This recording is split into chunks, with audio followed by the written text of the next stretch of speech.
Greetings, explorers, and welcome to the range, where we're going to be breaking down various weapons, tools, and mechanics of the game sandbox. Today, we're looking at 7.62x51, both the caliber and the weapons that utilize it. 7.62x51mm or 7.62 NATO is a full-power rifle cartridge designed in the 1950s to replace the Springfield 30-06 round currently in service with the United States at the time. Due to the United States' insistence to standardize ammo across all of NATO, and their equal insistence to stick to full power rounds, the at the time T65E5 was chosen as the standard and designated as 7.62x51mm NATO. This was ultimately at the dismay of the British, who wanted to use their newly developed intermediate cartridge, the 280 British. If you ask me though, this was ultimately a good thing, as this was the gun that the Brits were going to use for it, the EM2. Which is pretty much just an early predecessor of the SA-80 rifle, and that thing sucked gorilla balls. At least until some Germans got their hands on it. Anyway. 7.62 NATO is still used to this day, however, is mainly seen in machine guns and precision rifles rather than standard infantry rifles. There are a few different ammo types in game, starting with the usual baseline. Full Metal Jacket or FMJ does 100% damage, has a whopping 97 penetration chance, and costs $360 for a box of 20 rounds. Copper Hollow Points or CHP is your bargain bin thrift store round, dealing only 60% damage with a 50% armor penetration chance on top of 60% projectile velocity. Even though they only cost $220 for a box of 20, I personally wouldn't use these, as it really hurts your overall potential. Finally, you have subsonic or SS rounds. They deal 90% damage, have a 70% penetration chance, and a 60% projectile velocity. The main draw with these is that they are significantly quieter than FMJ rounds and only cost $300 for a box of 20. Overall though, I would stick to FMJ for most situations. Moving on to the weapons, first up is the FN FAL, or the FAL. The FN FAL was designed in 1953 and manufactured by FN Herstal. So called the right arm of the free world, it's seen use worldwide and is being used by some countries to this day. It uses a short-stroke gas piston system similar to the older Soviet SVT-40.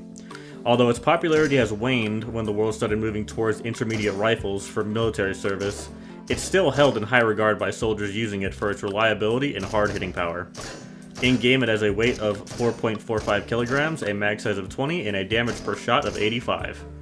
It features a pretty run-of-the-mill fire selector on the receiver, S for safe, R for semi, and A for full auto. From 100 to 50% durability, it will take around 19 mags or 380 shots. The sights are very spacious, comfortable for close to mid-range, but will suffer a bit further out. It has a cost of $6,500 in the shop.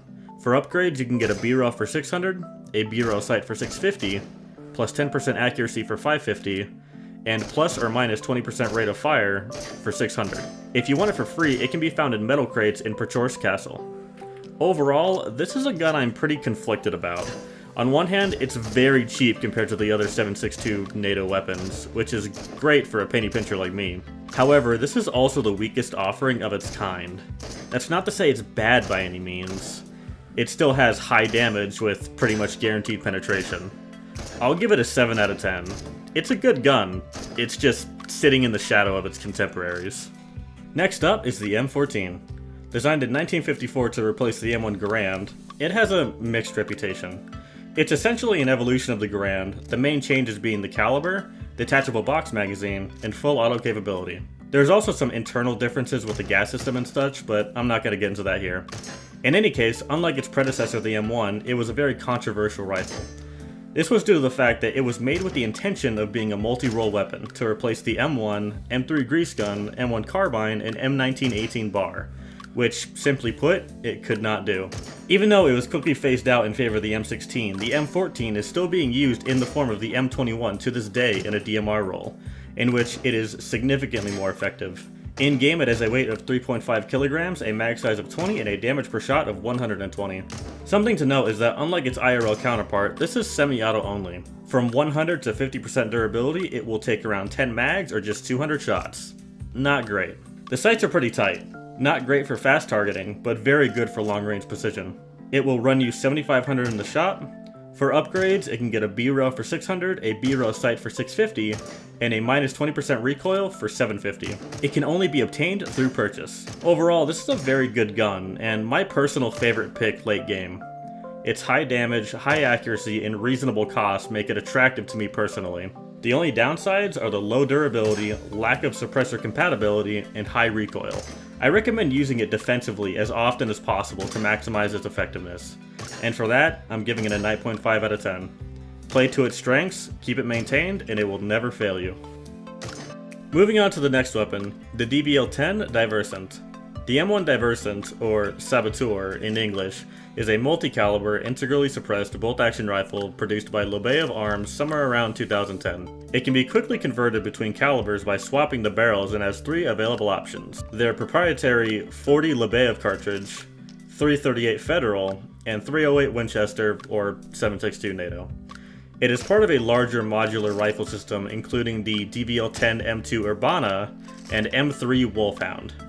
In game it has a weight of 5.5 kilograms, the heaviest in the game, a mag size of 10 rounds, and a damage per shot of 180, also the highest in the game. Being integrally suppressed, it is very quiet. Not quite as quiet as the Val or Ventores, especially with FMJ, but it's still pretty good. From 100% to 50% durability, it will take 17 mags or 170 shots. Something to note, there's a common misconception that the bolt-action guns don't jam, which isn't the case. Well, I suppose they don't jam per se, but like with the double barrels, they can have misfires.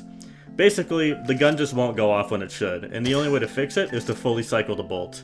Here's an example of it.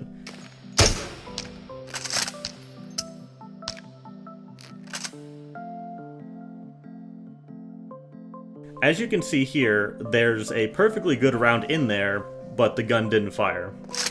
Out of the 10 mags I went through in red condition, it only happened around 8 times. Just something to be aware of. Also, this gun does not have iron sights by default, so for effective use, you must buy an optic of some kind. I personally recommend the 7x35M for optimal sniping. It costs a whopping 10,000 in the shop. For upgrades, you can get plus 15% reliability for 600, and a weight decrease for 600. Overall, this is a very potent weapon. Highest damage, near guaranteed penetration, and very silent. It is the ultimate sniper rifle. Despite its high premium, in this case, I think it's justified. And for that, I'll give it a 9 out of 10. Finally, the pinnacle of weaponry found in the zone, the FN-17 or FN Scar H. Designed in 2004 by FN Herstal for the Special Operations Forces Combat Assault Rifle competition issued by the US Special Operations Command, it initially entered production in 2007. Ever since, it has seen use and adoption in various countries all over the world, although in limited quantity likely due to the cost. Despite the rifle's relatively young age, it has quickly become both recognizable and iconic due to its early inclusion in popular media, especially video games like COD and Battlefield. The SCAR platform has only evolved since its initial inception. Like the AR and AK platform, has a variant or configuration for every occasion. Hell, it's even about to get a 12 gauge variant with the latest SCAR 12.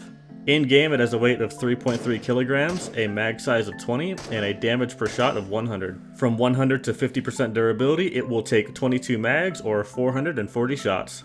The sights are pretty decent, although personally I don't find them super comfortable to use. It has a cost of 12,000 in the Vano shop, the most expensive gun in the game. For upgrades, you can get minus 20% recoil for 750, and a burst fire mode for 600. Overall, this is the best gun in the game statistically, hands down. High damage, decent capacity, decent recoil, high accuracy, and able to be suppressed. This gun excels in all roles, from close quarters to long distance sniping. There is no threat the SCAR can't just shit stomp in a hail of 7.62 NATO. All that being said, this is a gun I personally never use and probably never will use. This is a gun for people who aren't afraid to grind a little, or like to play in the post game. Both of which I personally don't really do. My cheap and straightforward playstyle make me pretty allergic to the SCAR. That being said, based on its own merits, even if it's not the gun for me, it still gets a 10 out of 10. Anything less would be an injustice. Alright, let's see that full auto recoil control.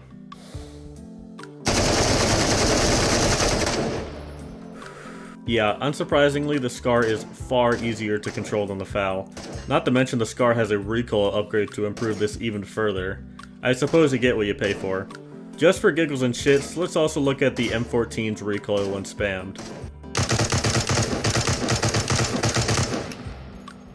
Yeah, not great. Even at close range, you still gotta pace your shots. All in all, 7.62x51 is the bona fide endgame round that can suit a variety of roles depending on which weapon you feed it into, from automatic powerhouse to long-range silent sniper and everything in between. 7.62 NATO certainly has you covered, as long as you're willing to pay the price. Until next time, explorers.